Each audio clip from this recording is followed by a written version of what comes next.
Cameron, welcome to Us Weekly. Thank you for having me. It's good to see you. Yeah, good to see you too. Congratulations on this brand new game show. I Thank love you. it. Yeah. What made you want to do this? Oh, it's just so much fun. I feel like, you know, it's been something that's kind of been brewing for a long time between Game Show Network and myself. My first kind of meeting or audition with them was back like 6 years ago. Wow. So, you know, we've been talking about stuff for a long time and waiting for the right fit and waiting for the timing to work out. And my natural enthusiasm and like hypeness and energy is a really kind of good fit for this show exactly. So they picked the right one. Beat the Bridge is just the perfect fit for me. It really is. Yeah, you can tell your excitement, Yeah, and you're like yeah. you're so thrilled for the contestants that get their answers right, and I think it's so much fun. So for everybody who hasn't seen it yet, can explain the concept behind the show. Right, so there's a team of 3 people, and they're just trying to accumulate as much money as they can through the game. And the way they do that is they try to beat the bridge. There's this huge interactive bridge, and the surface of the bridge is the game board. So they're stepping on the right answers, avoiding the wrong answers as they're making their way across. Every successful crossing, they're banking money. And so, you know, team member after team member is making it across. It all comes down to the final round where they try to make it back in a timed round and get a $5,000 bonus if they make it back, up to $15,000. It's a lot of energy, a lot of excitement, a lot of drama. And the bridge itself has its own personality, right? So they're playing against this, you know, this personality. I'm kind of sort of on the team side. So it's me and the team against the bridge, and it's just, yeah, it's been a lot of fun for me. I love that. I love that you get stumped on some of the questions too, which I think is great. I do. Like, I mean, and I'm backstage, so I'm like reading, in between. I'm reading the answers in advance, so I know how to pronounce everything, and I know what's going on. But in the moment, like, I don't remember all of them. Like, you know, it's a lot. You know, team after team after team, episode after episode.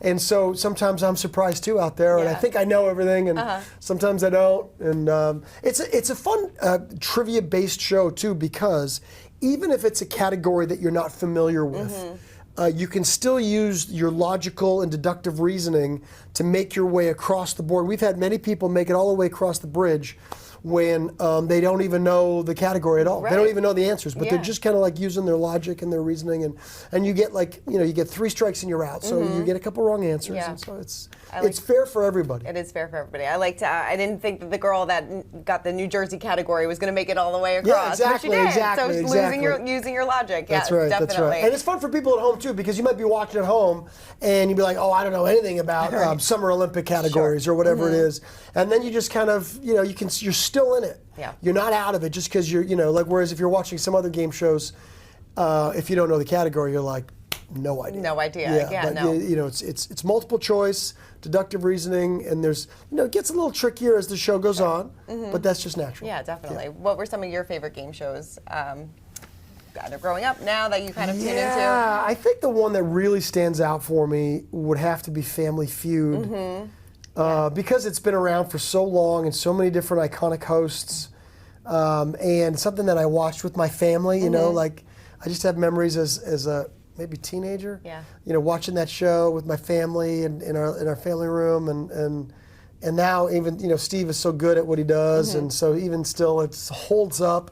And, you know, people still tuning into that show. It's amazing. Yeah. Did you reach out to any other game show hosts? I know obviously you've been hosting for a long time, so you're used to this, but any for game show advice? You know, I didn't necessarily, because every show is very different, right? So if you look at, you know, the nature of Beat the Bridge is a little bit more high energy, high drama, a little bit more of that millionaire feel, you know, where the lights come down and you're on that moment, you know, versus something like Family Feud with Steve, who can take those big pauses and like wait, and you get the audience interaction and things. So like, it's, you know, I wanted to feel the show and learn the show and the dynamic and the energy and sort of the pace of it before you kind of reach out, because you could be getting advice that wouldn't really apply to your specific show. So we tried to figure it out together. Now this is based on a British show beforehand, which is more similar to that. And we had people from that show on set all the time. Oh, so there was times where I would kind of like rely on them a little bit and ask their opinion about some stuff, and that was helpful. But other than that, yeah, not so much. Yeah. Did you have family game nights in your own home with your kids? Absolutely. Yeah, we were more board games and stuff, but yeah. We played Sorry, but in Canada we call it Sorry. Okay. And then Quirkle was a big one when the kids were little. Apples to Apples. Monopoly was a biggie. You know, those family game night was a big deal. Yeah, definitely. Make a fire, family game night. You know, I just went on a road trip with my kids who are now older, and I brought board games on that too, just to like. We didn't end up playing them. I was hoping we would, but they were there, and I was hoping we would play. We just had other things going on, which is good. Just to stay off the devices for a little while. You know, get off the phones, get off the iPads. You know, just kind of like interact, real stuff, tangible things. So yeah, we try. Is it hard with the kids being older and having that connection when they always want to be on their phones and things like that? Do you find that, or do you make it a point to take those road trips? I think it's hard in families. I think it's hard for everybody. It's hard for me. You know, I was saying on the flight over here, asking if I watched a movie, and I made a point not to kind of like watch a movie and kind of get some work done, get some rest, read, things like that, just to take breaks. It's not obviously technology is amazing, it can really be helpful, but I also, for me anyway, I don't know about everybody else, but for me it can be very addictive and distracting. So it's like a nice balance. Yeah, no, definitely. You're about to be an empty nester, right? Yes, exactly. How do you feel about it? Oh man. I mean, I'm so excited for my kids. Yeah. So first of all, they're both going to Europe for school. Right. My son going to London, my daughter going to Paris. And so super excited, because that in itself is a huge education. Sure, yeah. There's so much to learn about traveling abroad and being in those big, beautiful cities, on the other side of the world. But then selfishly, we're really close. I'm really hands-on dad, and it's going to be really hard. Yeah. It's coming. It's coming as a dad, as a parent. But it doesn't make it any easier. But I'm really excited for them. I'm trying to focus on that and be sort of more other-centric instead of like getting caught up in the what about me, Mike? Right, yeah. Fun place to visit, though. Yeah, exactly right. Yeah, that's the upside. That's the upside. Every break I get, I'm saving up my my air miles. Yep. Because those flights are, it's a long flight from LA especially. But definitely. I'm definitely going already in Thanksgiving. They're going to come back for Christmas. And then I'll go in the winter or the spring or something. Yeah. They're going to probably be sick of me. They'll be like, Dad, come on, man, we're supposed to be off of college. Leave me alone. Are there ways that you're kind of mentally preparing yourself? Has anybody given you any advice when it comes to letting your kids kind of go? Yeah, I think you get advice for sure. Obviously, to try to stay in touch with them and things like that is a big deal. But as far as just dealing with the inner problem, right? The inner issue, which is just like how you're going to feel, your feelings and I don't want to just distract myself and be too busy. Like I tend to overschedule and, I don't want all my alone time at my house to be, too plugged in or whatever. Like, so hopefully I'm going to be using that time to be productive and, I got a lot of stuff going on. Yes, you do. Yep. And so I hopefully it'll be productive time and time where I can, get things done, and that's my goal. Definitely, so, we'll see. I always love asking parents this. If you can go back to day one of parenting and tell yourself something, what would that be? It's what a lot of people say, and that is, it goes by so fast. Yeah. Like you're never gonna regret working more out. Like later in life, you're never gonna look back and be like, man, I wish I worked more hours. Yeah. I wish I was at work more. I wish I did more of that. But you will say, I wish I had more time with my kids. Yeah. And so whenever those opportunities came about, I really tried hard. I did travel a lot, through the years, through the decades, raising my kids. But I tried and made choices to be a very, very hands-on, stay-at-home dad as much as I could. But that would be the advice, is just to recognize it goes really fast. Yeah. And to make those choices, to be together as a family whenever you can. Definitely. Just to, I spent a lot of time working at Good Morning America, and I was just there, and we were talking about some of the segments I did, and one of the segments I did with my kids on the show was a staycation segment, like how to stay home, have a vacation at home on a budget, do things, and they were showing B-roll, and it was just, camping out in your backyard with your kids and going to local little hot spots with your kids and doing things, and it was just a good memory of what I really tried to do. And some phases of my life I was more successful than others, but I think I did pretty good. Definitely, it's those little moments that always stay in your core memories. Yeah, exactly. Are you and your wife looking forward to more time together? Yeah. We are. It's like a new chapter for everybody in our life. We're just trying to figure it all out, but we're. she's really on a self-exploratory kind of phase right now, doing a lot of really cool stuff for her, and she's learned the bass, and she's back to her modeling days, and she's traveling and doing things, and I'm really encouraging that, and we're just trying to figure it all out. Yeah, definitely. I mean, what's your secret? Because it's been 2 decades plus, right? Yeah. I think the secret for any good relationship probably is, listen, we all have our secrets, right? But I really think it is being really cherishing each other, really, like I sort of alluded to earlier, really being other-centric. And this is not in a codependent way, but it feels so good to be very to care about them and their interests and what their likes are and their dislikes are, and to be involved and ask and listen, and it actually it's beautiful and helpful for them in the relationship, and it feels good for us. It's so easy to get so caught up in the what about me mind and what I've got going on, and my schedule, and especially me being maybe on camera and kind of you get so caught up in all that, and it's so easy to let that spiral. But it's a beautiful, beautiful way to live, to be more other-centric and to really, and it can be in your spouse, and it can be with your children, it can be with your colleagues at work, it can be with your friends, it can be with strangers. Sure. Just to really care about others. It's a form of love, really, and that's you talk about training, how you're preparing for my kids going away. That's that's my meditation practice. That's how I try to live, and I feel like when that happens in a relationship, I think it's the best possible case scenario. Definitely. Yeah. I know health is so important to you. And 4 years cancer-free? Yes. That's amazing. Yes, thank you. You're feeling stronger and better than ever? Yeah, I'm coming up to 5 years in September, and I do all the testing and all the things. But I'm very, very, it's a big part of my life, my health and longevity and fitness. That's why the cancer was such a big surprise to me. But at the same time, it happens, and I literally feel stronger and healthier than I've been in decades, and so you can take these challenges and these difficulties in life, and they can be something that you can learn from and actually help you, propel you into an even better sort of phase of life. So it's not like you'd wish any cancer or any kind of sickness on anybody, but at the same time, it can be really empowering, both mentally and learning to be grateful and to get the most out of life, and at the same time really can help transform somebody health-wise and fitness-wise. And I've really looked at it as almost as something that's been very positive in my life in some way. Obviously, through that certain filter or perspective. Of course, almost acted like a reset in a way. Yeah. It's been very, very hard, but also good. Yeah, in some ways. Yeah, I know that you post a lot of shirtless pictures. What's your secret to posting the perfect shirtless picture? Well, I mean, here's the deal, everybody.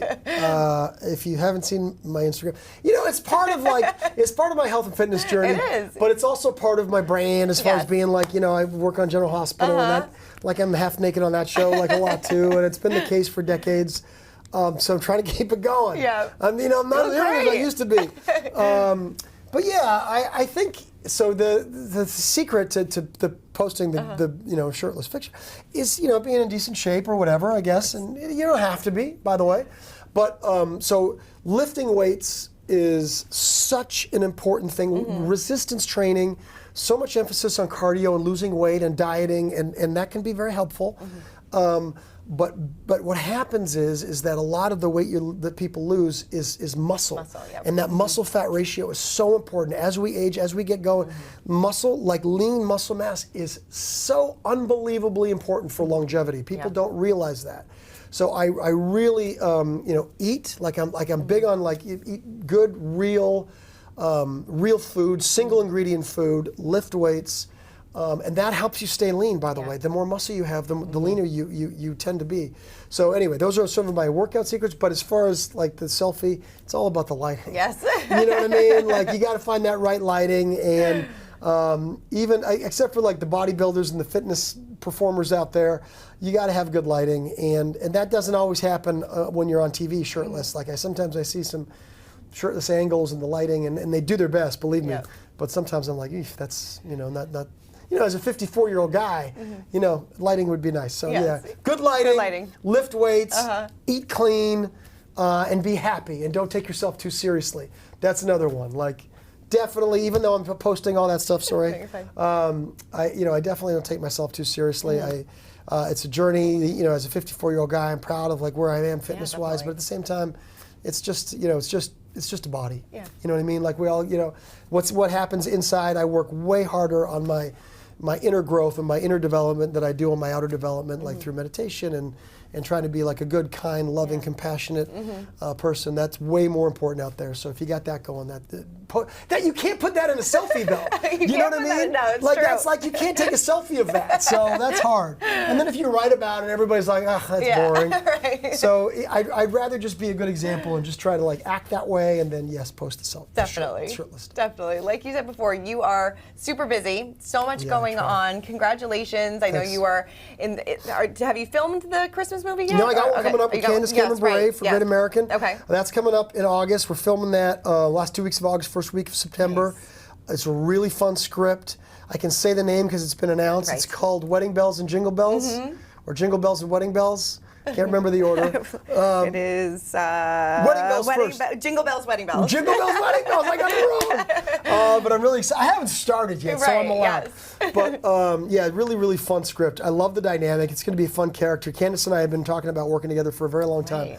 And so that's finally happening. Sure, one of the queens of Christmas. I was going to say the King and Queen of Christmas coming you. together. Yeah, it's going to be good. It's going to be good. Is it hard for you to get into the Christmas spirit in the middle of the summer, and do you still love Christmas, or is it? It totally is, right? So it is until you get to set. Sure. No, because when you get to set and you walk and you're like, oh man, it's like 85 degrees out, and I'm wearing like a parka and a scarf and like a ski hat. Yeah. But then you get to set and the Christmas lights and the tree and the music and then the script. The scripts are really beautifully written, and it's very.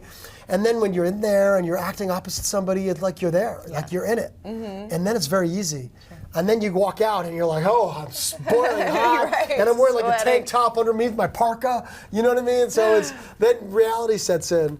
But in the moment, it's really easy and authentic. Like Christmas has got that magic about it, right? So, like you just have faith in the script and you just dive in. And the lights, for me, Christmas lights really do a big thing. Sure. The tree, the smell, they're real trees. I don't know where they find them, but they do it. And then all the spirit of Christmas content in the script just really helps. Yeah. What have the conversations with Candace been like so far? Well, she's been busy. She's been shooting. She's doing 2. Right. Yeah. She's literally doing 2 movies. There's 2 Christmas movies. So she's been busy.